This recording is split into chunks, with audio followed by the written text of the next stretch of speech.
Hello, আসসালামু আলাইকুম। আজকের রেসিপি হলো ছোটো মাছ চচ্চড়ি। তো হাতের কাছে থাকা কিছু উপকরণ আমি কেটে নেব, যেমন টমেটো, তারপরে একটা আলু নিয়েছি এখানে, তারপরে আলু টমেটো এগুলো কুচি কুচি করে কেটে নেব। বেগুন থাকলে আপনি দিতে পারেন। চচ্চড়িতে যেহেতু বেগুনটা কমন, তো বেগুনটাও দিয়ে দিলাম একটু হালকা কেটে। তো আমি এই সবগুলোকে আমি ধুয়ে নিয়েছিলাম, ধুয়ে আমি একটা পাত্রেও তুলে নেব। তুলে নিয়ে এটা আলাদা রাখবো। আমি পেঁয়াজ কুচি কেটে রেখেছিলাম, তারপরে পেঁয়াজ দিয়ে দিলাম, তারপরে দিয়ে দিলাম কাঁচামরিচ। তো তারপরে দিয়ে দিলাম এখানে ধনিয়া, জিরা, হলুদ, লাল মরিচ আর লবণ গুঁড়া, তারপরে আদা রসুন বাটা দিয়ে দিলাম। তারপরে এখানে দিয়ে দিলাম এই সবগুলি যে আগে কেটে রেখেছিলাম, টমেটো, আলু, বেগুন সব কিছু আমি এটা একসাথে মেখে নেব। তারপরে এটা ভালো করে মাখবেন যাতে সব মশলা একসাথে মিক্স হয়ে যায়।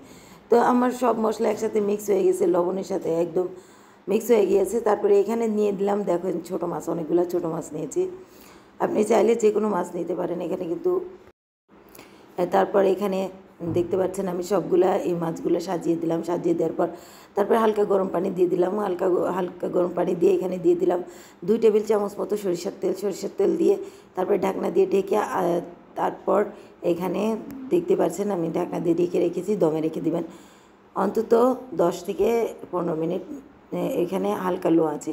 তারপরে আমার হয়ে গিয়েছে। তারপরে দিবেন ধনেপাতা দিয়ে একটু নাড়াচাড়া করে তারপরে তুলে গরম ভাতের সাথে আপনি এই চচ্চড়িটা পরিবেশন করবেন। তো এটা খেতে অনেক টেস্টি। আপনি এইভাবে গ্রামীণ পদ্ধতিতে আমি দেখানোর চেষ্টা করেছি। তো কেমন হলো আমার এই রেসিপি? লাইক দিবেন, শেয়ার দিবেন, পাশে থাকবেন এবং আমার যে রেসিপিগুলো আছে এগুলি নিয়ে কমেন্ট করবেন। ভালো থাকবেন। আল্লাহ হাফিজ।